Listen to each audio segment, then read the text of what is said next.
I Cinderella'd. Good morning, everyone. Thank you for joining us, and apologies for running a little bit late. This is one of those conferences where it's hard to pause a great conversation and start a new one, but we did. My name is Lola Adedokun. I am the Executive Director of the Aspen Global Innovators Group.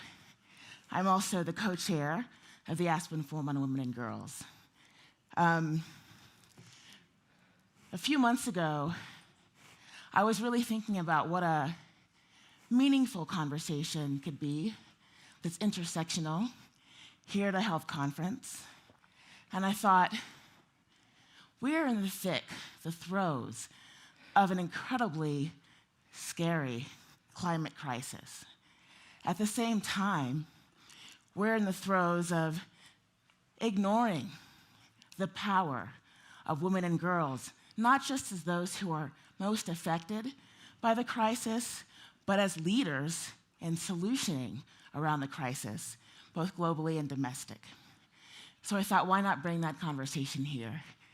We were started with a conversation at Aspen Ideas Climate, and we want to start to connect the dots. So here we are. I have the privilege of having three incredible leaders help us navigate what the solutions and opportunities are around the climate crisis now. But I want to note a few facts before we launch in. By 2050, climate change will push up to 158 million more women and girls into poverty and lead to 236 million more women into hunger. Climate crisis is truly a threat multiplier. And as we talk about economic building and democracy, if we don't think about this intersection, we will not achieve the democracy that I think we all deserve. So with that said, I would love to turn this conversation over to my incredible panelists, Aria Mia Loberti, activist, actress, academic, and UNICEF ambassador, Dr. Anil Soni, who is the CEO of the WHO Foundation, and Dr. Kadiri, who is an incredible psychiatrist. She's the Nigerian public speaker and advocate for mental health, and the CEO of a medical center in Lagos, Nigeria. Thank you. So to begin, Aria, how did you come about your activism? You're an incredible, young, powerful person. You could have just stuck with acting or academia, but you really have chosen to be an activist. What brought you to this work? Well, it's really interesting because I can remember a time, before pretty much everything else I'm doing. I remember a time before I was an actress, a time before I was a writer, a time before I was UNICEF ambassador, because that was like a month ago. But I don't remember a time before I was an advocate. I feel like I just sort of came out that way. And when I was really little, like from the time I was really little till the time I was 8 years old, I had a really difficult time in school getting access to my own education. That was here in the US.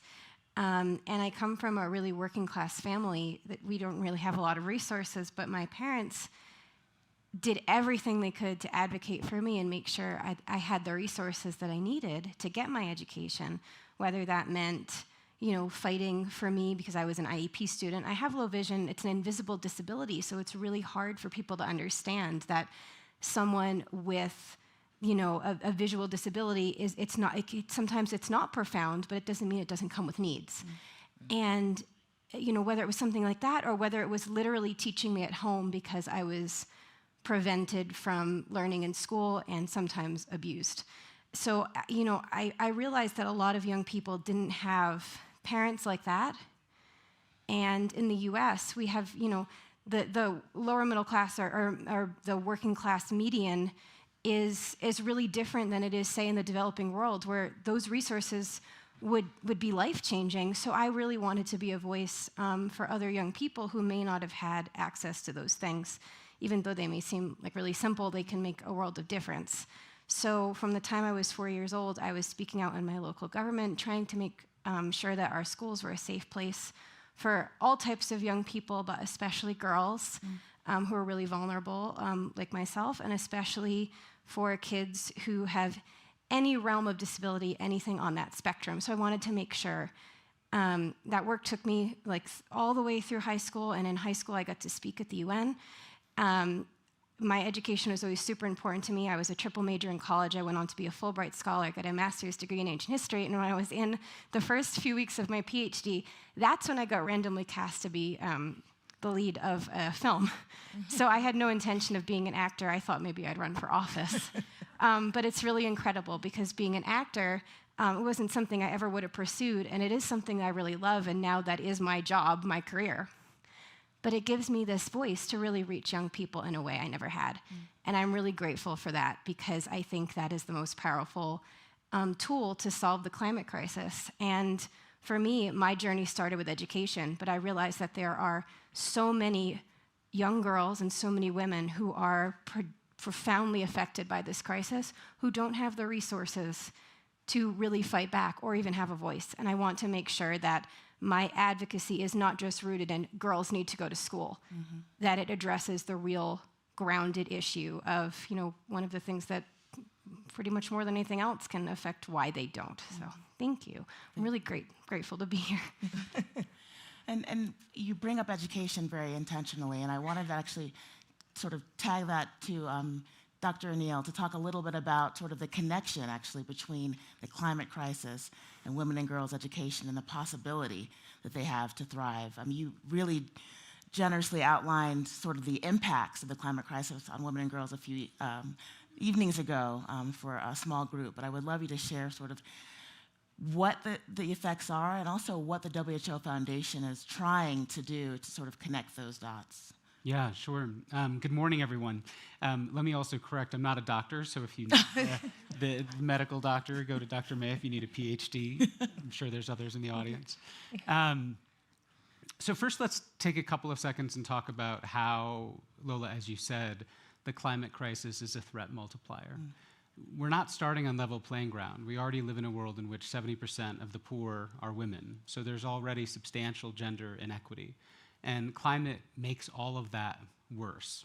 If you look at the direct effects of climate, so extreme heat or air pollution, that endangers pregnant women and children directly. If you look at what climate is creating in terms of health conditions, so you see an increase in vector-borne diseases. So it's hotter, and that means you have more mosquitoes.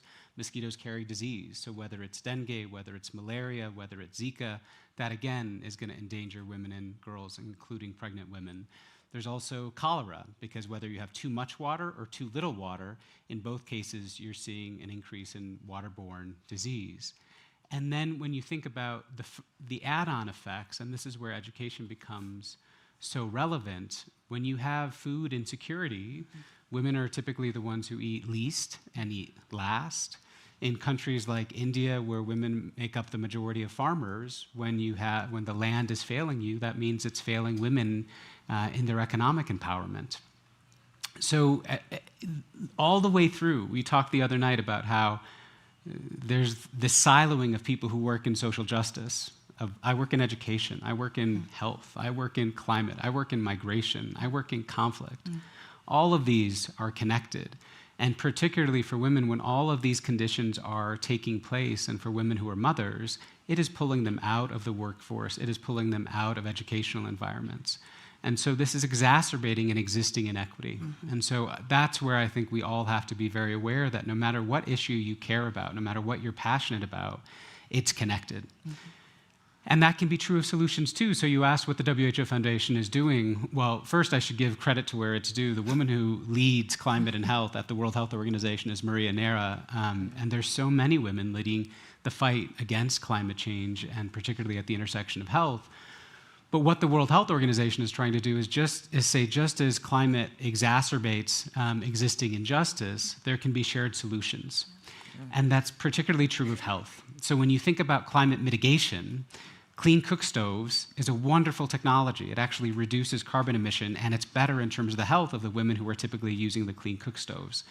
Solarizing health facilities, because there's many places, Yemen, for example, where we need solar-powered health facilities in order to provide care, particularly as we see more climate-related health conditions. Again, reduces carbon, and it's making sure that we can provide health care to women and girls, because the number one care that's provided by these health facilities is maternal and child care.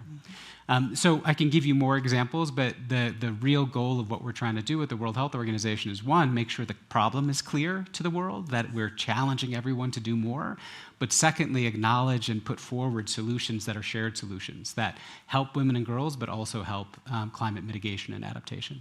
Thank you, Anil. Are you sure you're not a doctor? So let me add another layer of complexity. Throughout this conference, and I think in our day-to-day lives, we've seen a tragic increase in the mental health crisis, especially among young people. And one element of that mental health crisis is eco-anxiety. And it's really substantial and setting a lot of young people back. And they have a real deep concern. The other side of the eco-anxiety crisis is eco-optimism, that there is a role to play, that there are solutions, and there's so much optimism we see at the same time. It is our young people who are holding us all to task, to solution around this. So I would love to talk to Dr. May, and then also Aria as well, if you could contribute to talking a little bit how we can build systems that are responsive to both the eco-anxiety crisis as well as the opportunity for optimism. Thank you very much, Lola. Good morning, everyone. And that is such a very, very important issue, because when we talk about eco-anxiety, we are talking about chronic fear for environmental doom. And it's so intense. And when it comes to women and children or girls, you find out that it's such, they are affected, but on the other side, with eco-optimism, they are also pivotal in delivering, solutions, initiatives that, can get us out of this phase. And the whole goal for managing eco-anxiety is to develop practical steps, community engagement, and of course, have mental health strategies that can help our young people. They are our future. They are digital natives. They have a whole lot of things going on with them. And to make it very relatable, I'm going to give very practical steps, and I'm using the word eco-anxiety. So when you live here, I know you have somebody in your sphere of life as a child, as a young person, that you can say, look, I heard this word today, and you can begin to pick one of these and run with it. So with the E of eco-anxiety, the first thing a young person should do is educate yourself and be aware of what is happening. Things are happening, but I came into Aspen some days ago. I realized the altitude here is different from the altitude I'm coming from in Nigeria. So I have, from time to time, intermittent breathlessness, palpitation, and that in a bit didn't really scare me that much, because I was once in Rwanda, and that was exactly what happened. So I'm less anxious now, because I know I'm not dying. Because in Rwanda, I ran to a cardiologist. I'm a physician, but I ran to a cardiologist. I said, there's something wrong. I'm saying, no, it's the altitude. So education and awareness is very pivotal. It's what you know you can manage. What you don't know, there's no way you can manage it. The C is getting themselves involved in community sustainable projects. I like the fact you talked about clean stores, clean energy. When they are involved in those community sustainable initiatives, it's a good way for them to also manage themselves, know what to do, know what not to do. And the good thing about young persons is that they can teach you, because when they come from school with all those initiatives, they say, no, you have to turn off the light, you have to do this, the school said we should do that. They will help you manage certain things that can help environmentally.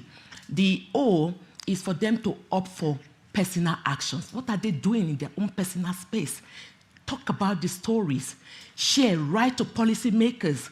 Tell them how they feel about all this, what is happening to them. And storytelling is so powerful. When you share your personal experiences, it goes a long way. Sometimes the virality of a post, you never can tell. So opting for, to take personal actions are very key. The A is adopt sustainable lifestyle. And I'm into recycling as one of my businesses, and we use this word, reduce, reuse, and recycle. For a sustainable world, we must have to take action today. And it's so pivotal, because when they have sustainable lifestyle, it helps to manage the anxiety and all the things that go on with them in life. And one of the beauty about adopting sustainable lifestyle is that it keeps you calm. It keeps you in a space where you know that there's chaos, right? But in this chaos, am I thriving? During COVID, there was an emotional word we began to use, was the word languishing. You are not clinically depressed, but you are not flourishing. And that can put you in that pensive state of something is wrong somewhere, but you cannot put your hand into it. So I've mentioned ECO, A, adopt sustainable lifestyle. The N is nature, make nature the ally.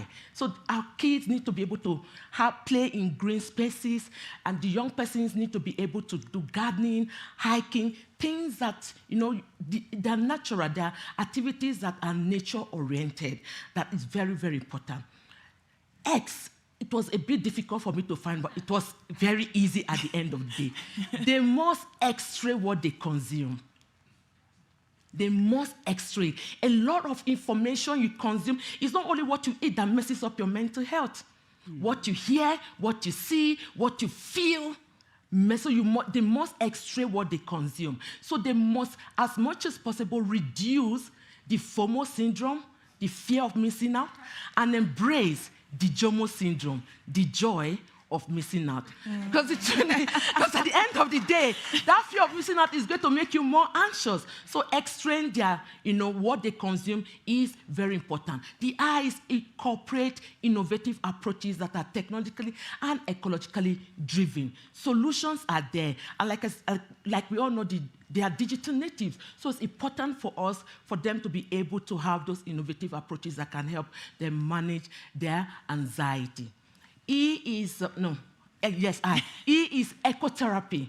Mindfulness, yoga, they're not just inspirational. They are things that we know that give those instant relief, just to maintain your anxiety, just to make you feel relief. So ecotherapy is very key. What am I missing? T. T, right. very, very, I think maybe I might be getting wrong what T is all about, but I think I may get to it at the end of the day, because sometimes it does kind of flow and order. But T is about, yes, and take and invest in intentional and supportive, healthy system. They must have a healthy system. Nobody is devoid of a healthy system. That's why COVID messed up with a lot of us. Lockdown and all the, whatever it is that we had to, isolation. So they must invest, be very practical to invest in a healthy support system. And the last but not the least in eco-anxiety is that young person, which is why you. In as much as all these steps can be done, there are some of them that will definitely need therapy. There's some of them that may have to go in for counseling. There's some of them that they have to ensure that they stay grounded, less fearful, less anxious. Because when we look at this, I'm happy it's here.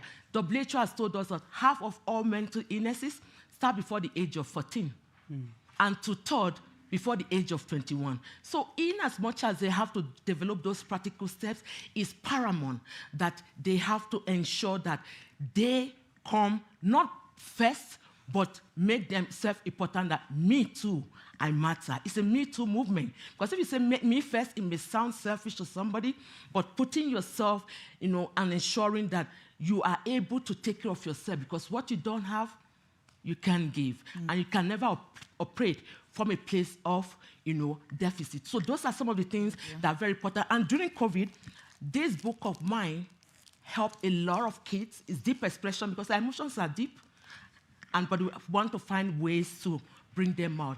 The eco-anxiety, the isolation and whatever mess themselves so much that our brick-and-mortar hospital had less than 5% of young persons. But with COVID and after COVID, it has escalated to 25%. Wow. So we need to pay attention to the young persons. If they're not speaking to you, they're speaking to someone else. Thank you. Thank you, Dr. May. Aria, can you talk a little about green skilling as sort of a solution for women and girls? Yeah, I think it's one of the most exciting things that I've been able to learn about through my work with UNICEF. And it's one of the things that actually gives me a lot of hope to move away from that sense of eco-anxiety, and I see it doing the same thing for a lot of other young people. I think the best example I have of this is when I just over a year ago, I got to travel with UNICEF to Kosovo to see some of their programming there. And if you don't know, Kosovo is a very new country, and it also has some absolutely devastating air pollution. It's visible in the sky. I mean, I not only could I see it, I could feel it in my throat as I was there. And wouldn't you know that all of the climate leaders in Kosovo are high school girls? It's really cool. And they are putting pressure on their local and their national government to try to change this level of extreme air pollution that's not only polluting their air, but their water. It's causing their trees to die. The life expectancy is super low. They're the ones putting pressure. But they don't have a lot of access to green skills, or they wouldn't if someone like UNICEF wasn't coming in and offering that support. And that's what's so incredible about UNICEF and the work that they do, because they're not just going in and providing aid. They do that too, especially when there's a crisis. But for these young people, and for thousands, if not more, young people around the world, they're providing the skills that they need to respond to not just a crisis in their community, but also the green economy. And this goes hand in hand with education, which is sort of my thing, because if you're not prepared to enter the workforce as someone who, can navigate the language of sustainability and the language of the climate crisis itself, you won't be able to make the actual change you want. Some of these young people wanted to go on to be doctors and engineers, and others wanted to be artists. And I think it's really interesting to see that dichotomy, because they were all speaking the same language of sustainability. And certainly, UNICEF had some work in that, but that really came from their upbringing and their soul. And it was really amazing to see that sense of reflection. But I also would really like to see more young people in general, not just women, but especially young women and girls, at conferences like these and sitting on the main stage and sharing their expertise. Because it's really interesting for me to go, into a place like this, or into, not too long ago, I was speaking with Congress. I was on the Hill lobbying, and I'm like, people are really fast to listen to someone with a really great education. They're really quick to listen to someone who has a big following and a public image and who acts in movies. But they're not always quick to listen to the high school girl from Kosovo. And I hope that can change, because I can just give voice to their work. And it's really important that they're up here too in conversation, so that we can really, really learn from them and not just through a vessel like me. And I hope that that's the type of narrative that can change. I do think that has to do with creating this sense of, how are we going to move forward and respond to the crisis? It starts with our young people. Thank you so much, Aria. So beautifully stated. And it's reminding me of Greta Thunberg, a young woman who activated the world and brought young people along. And in your work, you have inspired so many young people through entertainment, but also through your wisdom and expertise and vision and optimism. So thank you for that leadership. So we're here for action, not just talking. So I would love to hear, and Anil, we'll start with you, what would be the first sort of policy action that is gender embedded and recognizes the power of women and girls that one should take as a nation or as a local community? Well, there's a lot we can do on a policy front, and I'll answer that very briefly, but then I want to come to funding. Because in practice, a lot of policies have been adopted that can help us with climate mitigation and adaptation and empowering women and girls, but we have to fund those policies. So to give you an example, on climate adaptation, the thing we can do most when it comes to climate and health is build a resilient health workforce. We don't have enough nurses. We don't have enough community healthcare workers in the very settings where climate is hitting hardest. And most of those healthcare workers are going to be women. So the policy of the World Health Organization very recently was to say, embrace community healthcare workers and pay them. So rather than building schools that only rely on doctors and nurses or pharmacists, and all of them are important too, and they can also all, of course, be women, community healthcare workers is a way to enroll people into the workforce as quickly as possible and make sure that they're operating at the community level where there's incredible trust. So just coming to your question, the policy is there, the funding is not. Right. And I say this to those who are in this room on a Sunday morning, you're here because you care about this issue, or to others who watch this. I really believe our response to the climate crisis can be a mechanism, a manifestation of restorative justice. And what I mean when I say that is that the resources that drove the Industrial Revolution and created the emissions of carbon in the atmosphere that we're now living the response to, those were extracted from particular places and people. And those are the same places and people that are now feeling the greatest effect of climate change. So the way I feel, Lola, is that I have a responsibility to give back because my wealth and power and privilege is a product of the very resources that were extracted from somewhere else. So I want to give them back. There's personal ways people can do that through tithing or zakat. Every year, as I said to you the other night, take 5% of the money I make and I give it back. And I don't make it complicated. There's a wonderful organization called Give Directly where you can just send your money to women and girls in low-income countries, and they know what to do with money. It doesn't need to be a complicated program. Yes.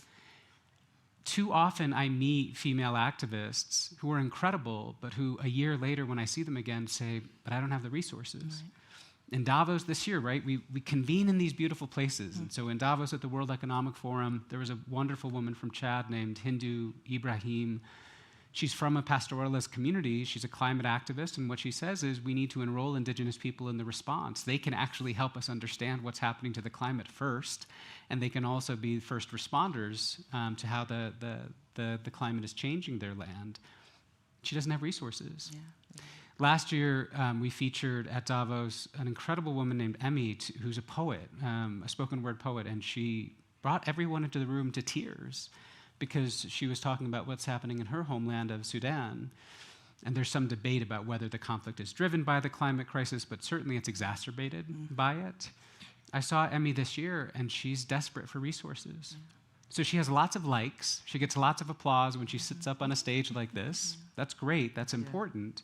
But are we actually giving our resources to those very women leaders who can make a difference? And so what I would say is, yes, of course we need the policy, but I don't want our focus on policy to be an excuse for not actually providing the resources to the very women who know what to do with those resources if we give them to them. So well said. And again, one of the lessons we learned in the pandemic, cash transfers, direct cash assistance, just letting people have autonomy and agency over their own resources is the first, fastest solution. So thank you for naming that. Dr. May. Yeah. Thoughts on what's the next best policy or financing action? When you reached out to me to be a speaker, I'm a fellow for the year, and so this came like a transiting from fellow to being a speaker.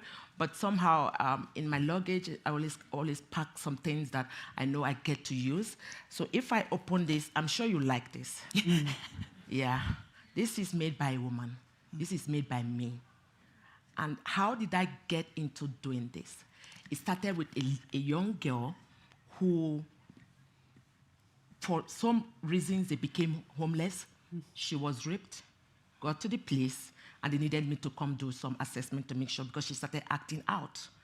And I was, at that point, doing in my recycling business, and I was wondering, what can I do to get more women and girls homeless, issues with, teenage pregnancy issues, with, they are no longer going to their farms again because of issues with banditry, kidnapping, and there's a whole lot for my own part of the climb. So this material is not made by me. These are materials that are waste from fashion designers. After cutting the dress they want to make, they just pack it in one side. And then say, no, you know what? We need something more sustainable. You don't have to, because this can cause blockages, it can cause a whole lot of things. So I go to them, pick them up. The leather is also by somebody who does leather shoes, leather bags, and the pieces. And at the end of the day, collated it into something that you can use wherever you are feeling heat, and all that. And why am I saying this? Policies that we need to invest, empower women-owned driven businesses, support them, encourage them. Like we all talk about the fact that, yes, there's anxiety and eco-related issues, but there's also eco-optimism.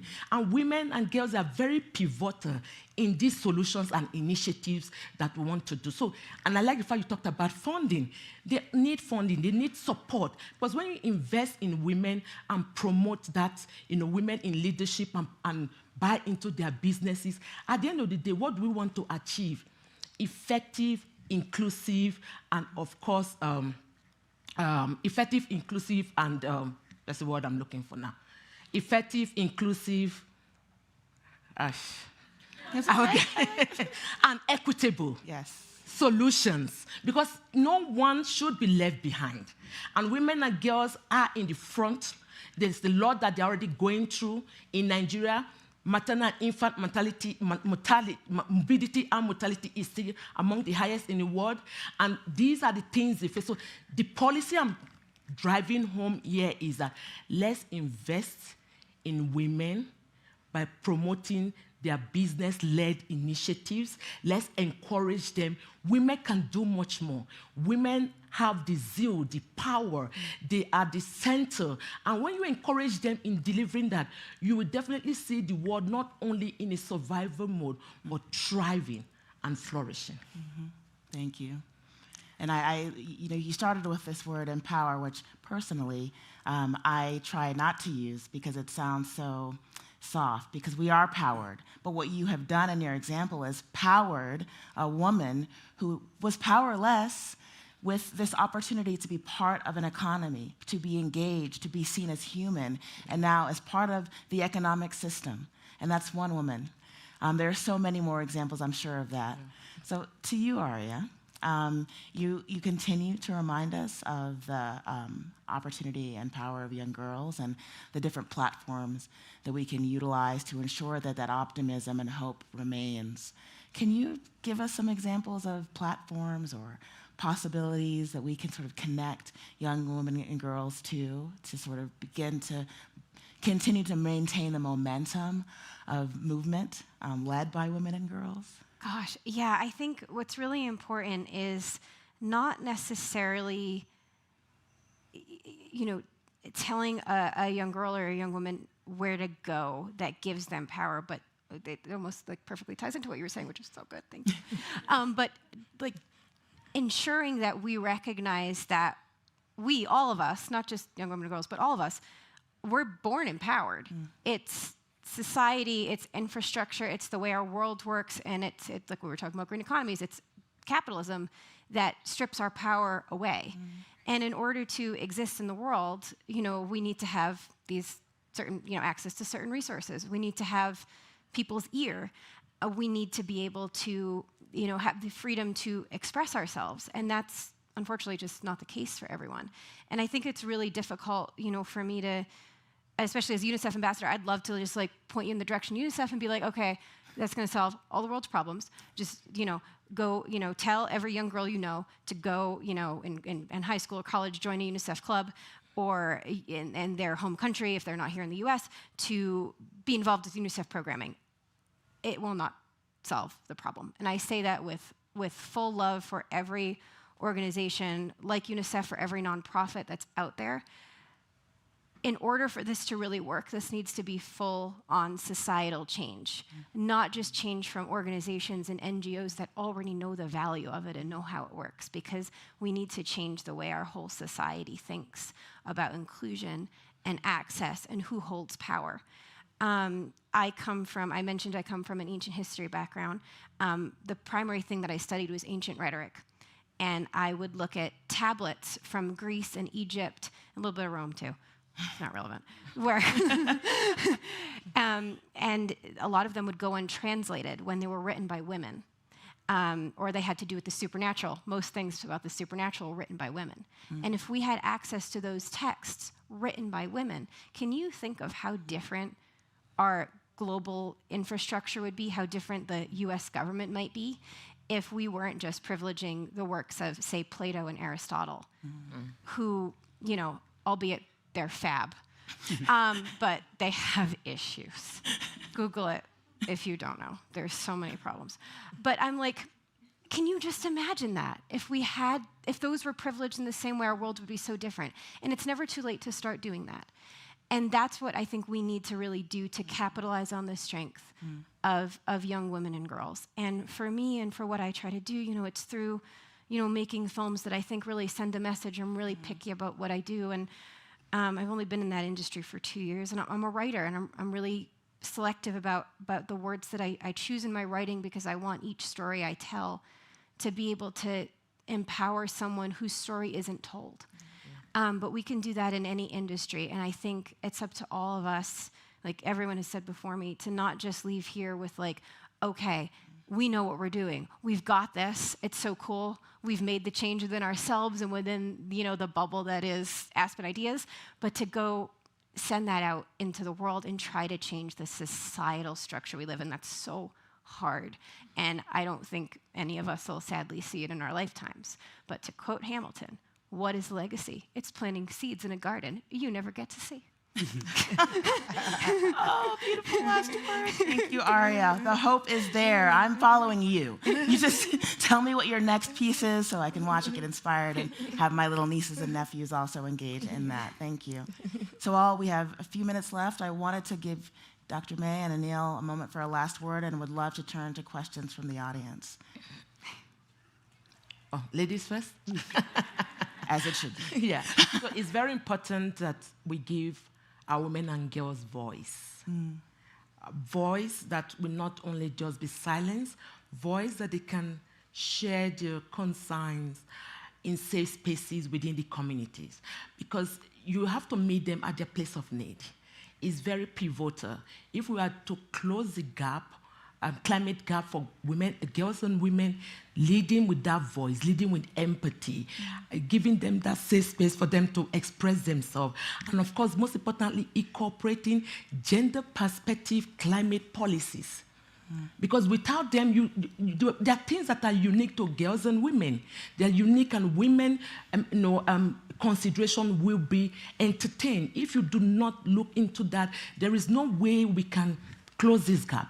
So giving them that voice, creating those safe spaces for them to be able to share their concerns, and of course backing it up with legal and psychosocial support, because in expressing themselves they could face other issues, but ensuring we incorporate gender perspective, climate, making decisions, and bringing them to be able to share, be able to be part of those policies, not people sitting and just believing this is what they need, but let them be part of the policies so that they can feel the impact because they know exactly what they need. Thank you. A final word for me, and I'm curious if there are questions or comments from the audience. I would ask each person in this room to think about what you will do incrementally differently when you leave this festival. Multiple times I was walking in these last couple of days in these beautiful settings, and I heard people say, so I have a lot of good ideas, but what more are we going to be doing? Yeah. And if each of you does something incrementally different, you will save lives. That's how profound the injustice is. That's how profound the crisis is. That's how urgent this issue is for women and girls who are not in this room.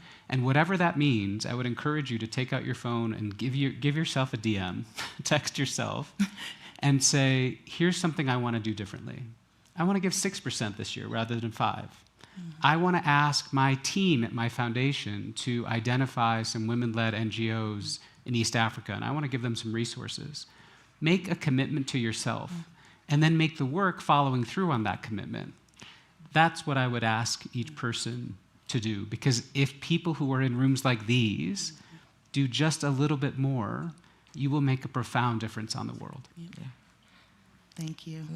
One of the takeaways I have from this conversation today, but also as we are emerging or managing this pandemic and so many other crises, is that we are humanizing a problem, that we are neighbor to neighbor. This is not so insolvable or so insurmountable if we each hold ourselves accountable to being leaders ourselves in this crisis. We will find our way out, and we can have the space to truly implement what we are, reimagine what a new world can look like. One of my colleagues the other day said something really beautiful in a call planning around birth equity, painting a brighter tomorrow. And this is the kind of space where we can really sit back and think about how do we not only paint a brighter tomorrow, but how do we become part of that brighter tomorrow today? So thank you so much. Now I would love to hear any thoughts, reactions, questions from the audience. Beautiful. Hi, thank you. This has been a wonderful session. It's two parts. They're not really related. One is I'd love to hear your thoughts on social impact investing and microfinance as it relates to some of the projects that Dr. Mai commented on. And the other is I direct a department at New York City Health and Hospitals called Arts and Medicine that is part of a system-wide strategy to support wellness using art and cultural interventions. And we are working on a large campaign right now highlighting the work of community health workers. We have one of the largest staff, 250 of them employed. I would ask you, how do we kind of orthogonally work on policy, getting them paid more? They're taking on increasing roles in social prescriptive frameworks and doing all sorts of really important jobs, but are still very much a middle class or middle worker role. And so I'm just sort of curious on how we can, when I message myself, I have a lot of ideas that I really do want to implement related to that. So I'd love to hear what you all have to say. Should we take a couple more questions? There was a question in front. Yeah.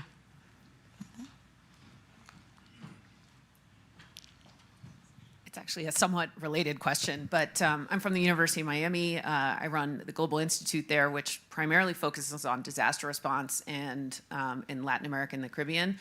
And we are at the back end, like all the way downstream of climate, issues. So our interventions, we've deemed it important enough that we're focusing really primarily on women and girls and climate change and the impact in our particular area. And I have a question. As an academic institution, although we do mostly sort of intervention type projects, our fear is that those will get stuck in this like demonstration project forever domain. So I was just curious to hear what you all had thoughts about where the academic data gaps are in this area, that as we make up our academic portfolio, what we're going to study, what we're going to put out there and publish, like what you think those, like that dearth of data is that would be most impactful.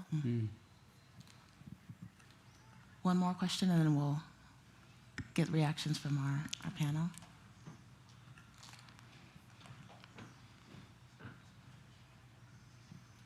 Hi, I'm a family physician and I also work in the climate and health space. And I'm just wondering if you can speak a little to any work being done to improve land ownership for women so that they can be better stewards of the earth, and similarly recruiting women and girls into the energy sector itself. So whether that's enrolling them in mining and engineering schools, having them actually be working at some of these extractive industries so that they can improve the stewardship involved with some of the extraction that we will inevitably need. Thank you. I'll take one first pass and then hand it to the panel about how we connect academia and sort of that world to solutioning. And Dr. May alluded to the investments in community health workers. And so it's not just about investing in community health workers as a professionalized workforce, which has to happen, but it's also authentically engaging in not community health workers as solution holders, as designers of the research questions, as participants in the implementation of that research. Part of what happens in academia is we lean into RCTs, randomized control trials, this very restrictive way of studying the world. And that's great, but that's not what the change will happen, and it won't be fast enough. So I think authentically engaging the expertise and wisdom of community leaders, CHWs, is a first start. But over to the panel. I'll also add to that, if I can, that and maybe I'm not the best person to add to this because I did run away from academia really fast. But one of the things that I found really disheartening as an undergraduate student, and then as a graduate student, and then as a PhD candidate was just the lack of resources if you were studying anything that combined the humanities with the social sciences. And I think this is a really interesting thing to consider when we're looking at the climate crisis, because oftentimes when we're studying any sort of, and I don't really like this term, but like marginalized community or population, or vulnerable identity. Again, I'm not really a fan of those terms, but they work for this purpose. And when we study women, it gets kind of shoved into the humanities sector and not necessarily approached with the same rigor. And I think, I wish it would be really easy to do this, but like it would be awesome if academia could be restructured insofar as when we study, say, rural women or mothers, or the response of young women or young girls on the climate crisis, the impact of, say, child marriage is directly correlated to this. Child marriage rates increase because of the climate crisis because there's an economic dearth. So like things like that, I wish that they were easier to be privileged with funding in academic systems because they often are not considered as rigorous or as important. And they really are the things that will change and adapt the way we think about these structures and also the way we teach our undergraduates about these structures. So I think that's really easier said than done. And like I said, I ran hard in the other direction. But for those of you who may be in that sphere, it would be amazing to be able to change it. So I'll try to hit a bit of the questions that were asked. Investment, absolutely. So one of the things I try to do in my role is acknowledge that most of the capital that goes into health or climate is not charitable capital, it's not government capital, it's actually return-seeking capital. So the more that we can identify investments in women, return-seeking investments in women enterprises, the better. It's remarkable. I don't know these stats off my mind, but my chief impact investment officer, who's an incredible woman who works in financial services, teaches me how little of the money that's invested is in women-owned businesses. Now, again, I want to make sure that each of you walk away saying, what can I do about that? Having an answer to that. If you want to invest in women-driven funds and funds that invest in women, I'll find you afterwards. I can give you a name of one of those. But also, if you have investments yourselves, or if you have a wealth manager, going and saying, hey, do you have any idea how much of my money is invested in women-owned businesses? Start measuring that, right? Ask those who are investing your resources if that's a metric that can be used so that you can start saying, I want to put more of my resources in women-owned businesses or women-owned businesses in low and middle-income countries. There was a question on data gaps and what data gaps exist. So certainly, I think we need. There's already really good data, by the way, about how investing in any of these interventions is going to lift women up. But nonetheless, I think continuing to invest in the research that shows the outcomes associated with, and also to break down the silos, right? So investing in the following intervention is going to have the following benefits on women and girls, but linking that early to policymakers, I think that's often a challenge, is that the research is done in a silo, or you publish in a wonderful peer-reviewed journal, but then what happens with it?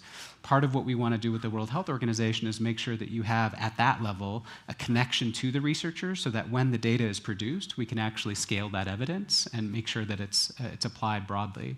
There was a question asked about land loss and land ownership. Oh my gosh, that is so important. It's important in this country. It's important in terms of Black land loss. I mean, that is a big point. What I would do is actually point you to an organization that was founded by a college friend of mine named Namati. Namati, N-A-M-A-T-I, is actually giving legal support to women and other persons who own land so that their land isn't taken from them in many low and middle income countries. It's a little bit of a Lawyers Without Borders, not Doctors Without Borders, because so often people are disempowered by not having an understanding of how they defend their own rights, including their land ownership rights in country. So that's one idea just to share with you, but it's certainly an important issue to raise. Yeah, thank you. I like the question on community health workers. If you can go online and Google, Rwanda has one of the best community health workers. Like, they have over 65,000. Yes. And it's so powerful that your neighbor could be trained. And so when you have those little signs and symptoms, you can just knock. You don't have to go to a primary healthcare center. You could just knock and talk to that person. They've been trained to a level where they can even tick their boxes that you fit in and give you medication. And so their work is changing the whole narrative, strengthening the healthcare system in Rwanda. They have a global health equity university in Butaro. And so when you made mention of the social impact, a lot of times we see this impact, but we need a lot of investment because the remuneration is not measurable with the outcome. Their take-home pay can't really take them home. Yes, volunteerism is good, working in that space is good, but when you know what you're getting is not keeping you up there, the demotivation comes in, and that withers away with time. So, for example, the women that work in my factory for this, I know their take-home is not what it can really take them home. But I had to bring in some initiatives that could help them, like health insurance, like having safe spaces where they can share their burden and all that. I think those are some of the things they find so useful that even if somebody is trying to headhunt them, they say, no, I'm with Dr. May, because there are some things that are there. So sometimes it starts with the organization, but we need funders, investors that can help put that their funds and drive social impact initiatives that you can measure their outcomes. And community health workers are very pivotal in primary health care. They are the ones that ensure things are, without them, a lot, yes, we want to go to the hospital to see the doctor, but a lot of things start within the community. And when we talk about preventive health care, they are very significant. So investors, I'm not in America, I'm from Nigeria, so I may not be able to have the power to direct you to some certain organization, but there are people in this room right now that have heard that, and you can let your organization know that there are people doing a lot of social impact work, and you can support her.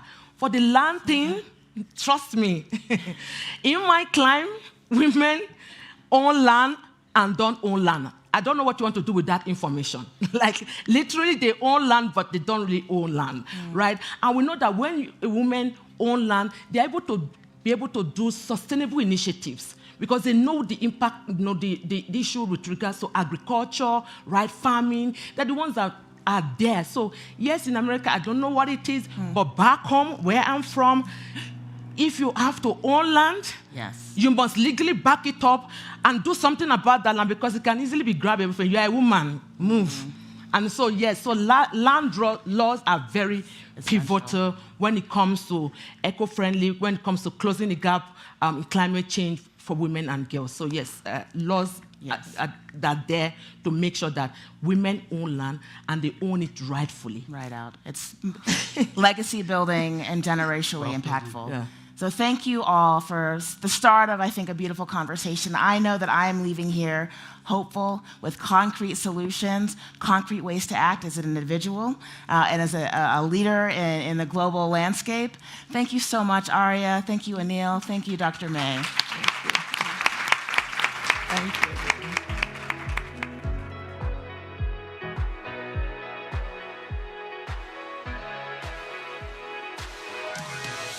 Thank you.